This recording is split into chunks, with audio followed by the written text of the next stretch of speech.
Generator, অন্যান্য, এছাড়া বিদ্যুৎ সুবিধা বা সংযোগ নেই। প্রশ্ন 13, ইউনিটের হিসাবের ব্যবস্থা। ইউনিটের হিসাবের ব্যবস্থা বলতে সাধারণত ইউনিটের পর্যায়ক্রমিক লিখিতভাবে আয় ব্যয়ের হিসাব রাখা বা লাভ লোকসানের হিসাব রাখাকে বোঝায়। এখানে হিসাবের ব্যবস্থা অনেকভাবেই হতে পারে, তবে ইউনিটে সবচেয়ে বেশি যে হিসাব ব্যবস্থা প্রচলিত তাকেই আমরা ইউনিটের হিসাবের ব্যবস্থা বলে গণ্য করব।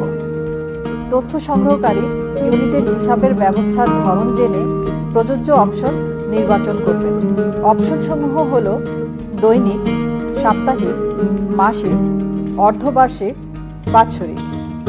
এছাড়া যদি অন্য কোনো উপায়ে হিসাব রাখা হয় তাহলে অন্যান্য নির্বাচন করতে হবে, আর যদি ইউনিটে লিখিত হিসাব রাখা না হয় তবে হিসাব রাখা হয় না নির্বাচন করতে হবে।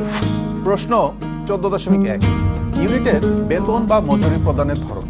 কোনো প্রতিষ্ঠানে কর্মরত কর্মকর্তা এবং কর্মচারীবৃন্দ পারিশ্রমিক হিসাবে প্রতিষ্ঠানের নির্ধারিত বেতন কাঠামো বা চুক্তি অনুসারে যে অর্থ পেয়ে থাকে তাকে বেতন বলে।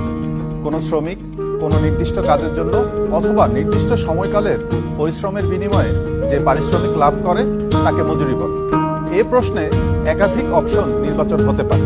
অপশনগুলো হলো দৈনিক, সাপ্তাহিক, মাসিক। যদি বেতন বা মজুরি প্রদানের ধরন উল্লেখিত অপশন ব্যতীত অন্যভাবে দেওয়া হয় তবে অন্যান্য হবে। কিছু কিছু ইউনিটে কর্মচারী বা শ্রমিকদেরকে বেতন বা মজুরি প্রদান করা হয় না, সেক্ষেত্রে প্রযোজ্য নয়, নির্বাচন করতে হবে। প্রশ্ন 14.2, ইউনিটের বেতন বা মজুরি প্রদান পদ্ধতি।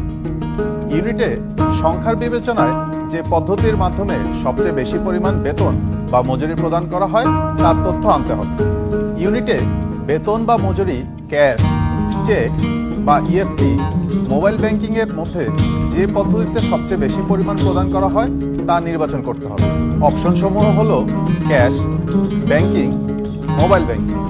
আর যদি এই অপশনের কোনোটাই না হয়ে অন্য কোনোভাবে বেতন বা মজুরি প্রদান করা হয় তবে অন্যান্য নির্বাচন করতে হবে। প্রশ্ন 15.1, ইউনিটের কাঁচামালের উৎস। ইউনিটের কাঁচামালের উৎস স্থানীয়, বিদেশি বা কিছু ক্ষেত্রে উভয় অপশন হতে পারে। তাই ব্যবহৃত কাঁচামালের উৎস কি তা জেনে প্রযোজ্য উত্তর নির্বাচন করতে হবে। প্রশ্ন 15.2, উৎপাদনে ব্যবহৃত যন্ত্রের ধরন। উৎপাদনে বিদ্যুৎ, জ্বালানি বা হস্তচালিত যন্ত্র ব্যবহৃত হতে পারে। তাই উৎপাদনে ব্যবহৃত যন্ত্রের ধরন জেনে প্রযোজ্য উত্তর নির্বাচন করতে হবে। এক্ষেত্রে একাধিক অপশন নির্বাচন হতে পারে। প্রশ্ন 15.3, উৎপাদনে ব্যবহৃত জ্বালানির উৎস। উৎপাদনের জন্য কি কি ধরনের জ্বালানি ব্যবহার করা হয় তা জেনে সঠিক অপশন নির্বাচন করতে হবে। যদি কোনো জ্বালানি ব্যবহার করা না হয় তাহলে প্রযোজ্য নয়, নির্বাচন করতে হবে। মনে রাখতে হবে শুধুমাত্র উৎপাদন প্রক্রিয়ার জন্য ব্যবহৃত জ্বালানি হিসেবে বিবেচিত হবে। প্রশ্ন 15.4, উৎপাদিত দ্রব্যের বাজারজাতকরণ এলাকা। ইউনিটটির উৎপাদিত দ্রব্য বা পণ্য বা সেবার বাজারজাতকরণ সম্পূর্ণ স্থানীয় বা সম্পূর্ণ রপ্তানি বা উভয় হতে পারে। ইউনিটে উৎপাদিত দ্রব্য বা সেবা কোথায় বাজারজাতকরণ হয় তা জেনে প্রযোজ্য অপশন নির্বাচন করতে হবে।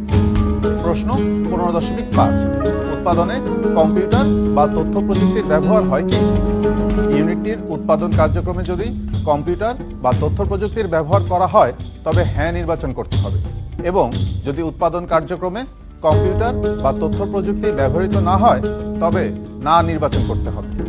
প্রশ্ন 16, দ্রব্য বা পণ্য স্থানীয় বাজারে বিক্রির ক্ষেত্রে বিক্রয় পদ্ধতি। ইউনিটের দ্রব্য বা পণ্য স্থানীয় বাজারে বিক্রির ক্ষেত্রে যদি খুচরা বিক্রি করা হয় তবে খুচরা, যদি পাইকারি বিক্রি করা হয় তবে পাইকারি, যদি খুচরা এবং পাইকারি উভয়ভাবে বিক্রি করা হয় তবে উভয় নির্বাচন করতে হবে। এছাড়া যদি কোনো ইউনিটে দ্রব্য বা পণ্য বিক্রয় করা না হয় তবে প্রযোজ্য নয়, নির্বাচন করতে হবে। প্রশ্ন 17.1, ইউনিটটি ই কমার্স বা অনলাইন ব্যবসায় সম্পৃক্ত কি? ই কমার্স বা ইলেকট্রনিক কমার্স হলো একটি অনলাইন ব্যবসার ধরন, যার মাধ্যমে ইন্টারনেট ব্যবহার করে পণ্য বা সেবা ক্রয় বিক্রয় করা হয়। ইউনিট কর্তৃক উৎপাদিত পণ্য বা সেবা বিক্রয়ে কোনো ধরনের ই কমার্স বা অনলাইন প্ল্যাটফর্ম ব্যবহৃত হলে অপশন হ্যাঁ নির্বাচন করতে হবে। অপরপক্ষে কোনো ধরনের ই কমার্স বা অনলাইন প্ল্যাটফর্ম ব্যবহৃত না হলে অপশন না নির্বাচন করতে হবে। সরকারি, স্বায়ত্তশাসিত বা অন্যান্য সেবা প্রতিষ্ঠানের জন্য প্রশ্নটি প্রযোজ্য নাও হতে পারে। সেক্ষেত্রে প্রযোজ্য নয় অপশনটি সিলেক্ট করতে হবে। প্রশ্ন 17.2 ইউনিটে ই কমার্স বা অনলাইনের মাধ্যমে নিম্নলিখিত কোন কোন কার্যক্রম সম্পাদন করা হয়? ইউনিটে ই কমার্স বা অনলাইনের মাধ্যমে দ্রব্য বা পণ্য ক্রয়, বিক্রয়, বিতরণ, অনলাইন ব্যাংকিং, গ্রাহক সেবা প্রদান, শিক্ষা কার্যক্রম, যাত্রী পরিবহন, মালামাল পরিবহন প্রভৃতি কার্যক্রম সম্পাদন করতে পারে। যদি এর মধ্যে কোনো কার্যক্রম সম্পাদন করে তবে তা জেনে প্রযোজ্য অপশন নির্বাচন করতে হবে। উল্লেখিত অপশন ব্যতীত যদি অন্য কোনো কার্যক্রম সম্পাদন, যেমন পেমেন্ট প্রক্রিয়া, অ্যানালিটিক্স ও রিপোর্টিং, মার্কেটিং ও প্রচার প্রভৃতি করা হয় তবে অন্যান্য নির্বাচন করতে হবে। প্রশ্ন 18.1 ইউনিটটির কোনো ইন্স্যুরেন্স বা বীমা রয়েছে কি? ইন্স্যুরেন্স বা বীমা হলো অর্থের বিনিময়ে ব্যবসা প্রতিষ্ঠানের সম্পদ বা মালামালের সম্ভাব্য আংশিক বা সম্পূর্ণ ক্ষয়ক্ষতির ঝুঁকি গ্রহণ সংক্রান্ত একটি পদ্ধতি। ইউনিটটির নামে কোনো ধরনের ইন্স্যুরেন্স করা থাকলে উত্তর হ্যাঁ নির্বাচন করতে হবে। অপরপক্ষে যদি ইউনিটটির নামে কোনো ধরনের ইন্স্যুরেন্স করা না থাকে তবে অপশন না নির্বাচন করতে হবে। সরকারি অফিস, স্কুল, মসজিদ, মন্দির প্রভৃতির ক্ষেত্রে প্রযোজ্য নয় অপশন নির্বাচন করতে হবে। প্রশ্ন 18.2 ইউনিটটির গবেষণা ও উন্নয়ন অর্থাৎ R&D ব্যবস্থাপনা আছে কি? বর্তমান যুগে নতুন পণ্য এবং সেবা উদ্ভাবন, প্রতিযোগিতা বজায় রাখা, মার্কেট ট্রেন্ডের সঙ্গে সংগতি, প্রযুক্তিগত উন্নতি, পণ্যের গুণগত মান বৃদ্ধি, বাজারে প্রবেশের সুযোগ, সামাজিক ও পরিবেশগত প্রভাব প্রভৃতি কারণে ইউনিটের গবেষণা ও উন্নয়ন গুরুত্বপূর্ণ ভূমিকা পালন করে। ইউনিটটিতে যদি গবেষণা ও উন্নয়ন ব্যবস্থাপনা থাকে তবে অপশন হ্যাঁ নির্বাচন করতে হবে। আর যদি প্রতিষ্ঠানে এরকম কোনো ব্যবস্থা না থাকে তবে সেক্ষেত্রে অপশন না নির্বাচন করতে হবে।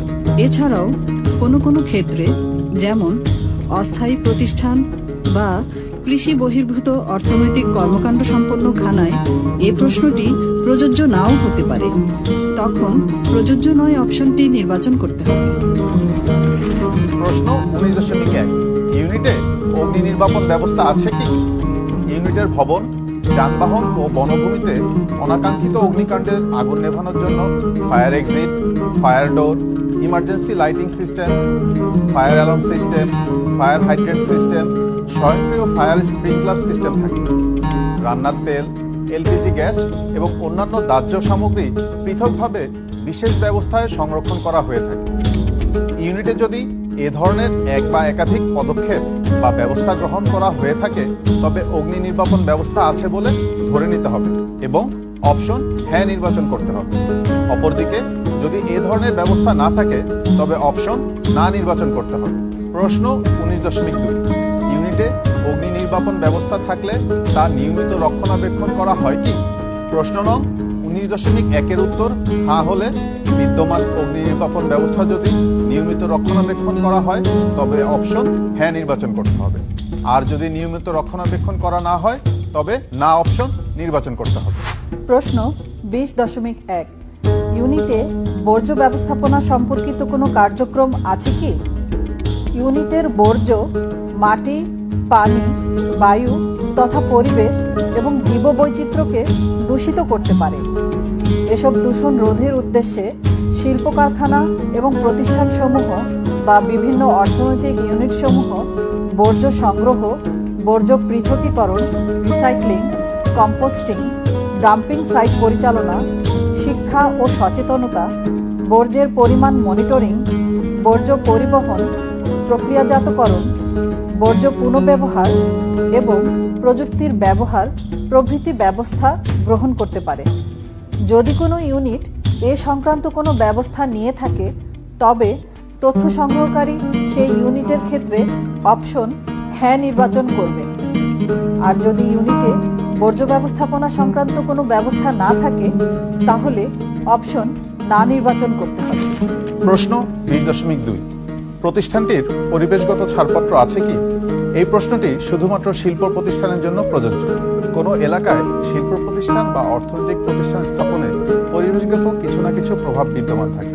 সে কারণে বাংলাদেশ পরিবেশ সংরক্ষণ আইন অনুযায়ী কোনো এলাকায় কোনো শিল্প প্রতিষ্ঠান স্থাপন বা প্রকল্প গ্রহণ করার জন্য পরিবেশগত ছাড়পত্র প্রয়োজন, যা পরিবেশ অধিদপ্তর প্রদান করে থাকে। এক্ষেত্রে তথ্য সংগ্রহকারী তথ্য প্রদানকারীর প্রতিষ্ঠানের কাছে পরিবেশ অধিদপ্তর প্রদত্ত কোনো ছাড়পত্র আছে কিনা জানতে চাইবেন। যদি থাকে তাহলে হ্যাঁ অপশন নির্বাচন করতে হবে, অন্যথায় না অপশন নির্বাচন করতে হবে। তবে কোনো সরকারি বা অন্যান্য সেবা প্রতিষ্ঠান এবং কৃষি বহির্ভূত অর্থনৈতিক কর্মকাণ্ড সম্পন্ন খানায় প্রশ্নটি প্রযোজ্য নাও হতে পারে।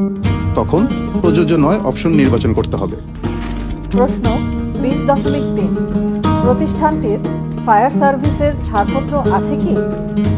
এই ক্ষেত্রে তথ্য সংগ্রহকারী জানতে চাইবেন উত্তরদাতার প্রতিষ্ঠানে ফায়ার সার্ভিস এবং সিভিল ডিফেন্স কর্তৃক প্রদত্ত ফায়ার সার্ভিসের ছাড়পত্র আছে কিনা। যদি থাকে তবে হ্যাঁ অপশন নির্বাচন করতে হবে, যদি না থাকে তবে না অপশন নির্বাচন করতে হবে। প্রশ্ন 21.1 টয়লেটের ব্যবস্থা। এই প্রশ্নে একজন তথ্য সংগ্রহকারী জানতে চাইবেন তথ্যদাতার প্রতিষ্ঠানে টয়লেট আছে কিনা। যদি থাকে তবে হ্যাঁ অপশন নির্বাচন করতে হবে, আর যদি না থাকে তবে না অপশন নির্বাচন করতে হবে। প্রশ্ন 21.2 মহিলাদের জন্য পৃথক টয়লেটের ব্যবস্থা। 21.1 প্রশ্নের উত্তর যদি হ্যাঁ হয় তবে এই প্রশ্নটি পূরণ করতে হবে। তথ্য সংগ্রহকারী জানতে চাইবেন ইউনিটে মহিলাদের জন্য পৃথক টয়লেটের ব্যবস্থা আছে কিনা। যদি থাকে তবে হ্যাঁ অপশন নির্বাচন করতে হবে, আর যদি না থাকে তবে না অপশন নির্বাচন করতে হবে। প্রশ্ন 21.3 ডে কেয়ার সেন্টার। এই প্রশ্নে তথ্য সংগ্রহকারী উত্তরদাতার প্রতিষ্ঠানে ডে কেয়ার সেন্টার আছে কিনা তা জানতে চাইবেন। যদি থাকে তবে হ্যাঁ অপশন নির্বাচন করতে হবে, আর যদি না থাকে তবে না অপশন নির্বাচন করতে হবে।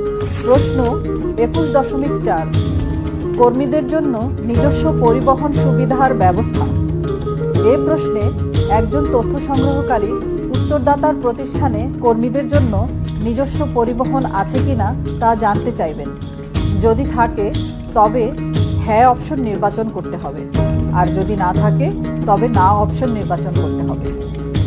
প্রশ্ন 21.5 কর্মীদের নিরাপত্তা বা সেফটি ব্যবস্থা। ইউনিটের কাজের ধরন অনুযায়ী কর্মীদের নিরাপত্তার জন্য বিভিন্ন নিরাপত্তা বা সেফটি ব্যবস্থা গ্রহণ করা হয়, যেমন নিরাপত্তা প্রশিক্ষণ, ব্যক্তিগত সুরক্ষা সরঞ্জাম বা পিপিই যেমন helmet, gloves, safety goggles, mask ইত্যাদি প্রদান, নিরাপত্তা নীতি ও প্রোটোকল, বিপদ শনাক্তকরণ ও মূল্যায়ন, কাজের স্থান পরিষ্কার ও সুশৃঙ্খল রাখা, ফায়ার সেফটি ব্যবস্থা, নিরাপত্তা টিম প্রভৃতি। ইউনিটে যদি এ ধরনের কোনো নিরাপত্তা বা সেফটি ব্যবস্থা থাকে তবে হ্যাঁ অপশন নির্বাচন করতে হবে, এবং যদি নিরাপত্তার ব্যবস্থা না থাকে তবে অপশন না নির্বাচন করতে হবে। প্রশ্ন 21.6 কর্মীদের স্বাস্থ্য সেবার ব্যবস্থা। সাধারণত বিভিন্ন প্রতিষ্ঠান কর্মীদের স্বাস্থ্য সুরক্ষার অংশ হিসেবে বিভিন্ন ব্যবস্থা গ্রহণ করে, যেমন স্বাস্থ্য পরীক্ষা, প্রাথমিক চিকিৎসা সেবা, কাউন্সেলিং ও মানসিক স্বাস্থ্য সেবা, স্বাস্থ্য সচেতনতা কর্মসূচি, ফিটনেস প্রোগ্রাম, পুষ্টি পরামর্শ, বীমা ব্যবস্থা, সুস্থ পরিবেশ, বিশ্রাম ও রিফ্রেশমেন্টের ব্যবস্থা, জরুরি পরিষেবা প্রভৃতি। ইউনিটে যদি এ ধরনের কোনো স্বাস্থ্য সেবার ব্যবস্থা থাকে তবে হ্যাঁ নির্বাচন করতে হবে, এবং যদি স্বাস্থ্য সেবার ব্যবস্থা না থাকে তবে না নির্বাচন করতে হবে। প্রশ্ন 22.1 ইউনিটের টিন বা ট্যাক্স পেয়ার আইডেন্টিফিকেশন নাম্বার আছে কি? টিন হচ্ছে করদাতা শনাক্তকরণ নাম্বার। বাংলাদেশে টিআইএন হলো করদাতাদের জন্য নির্ধারিত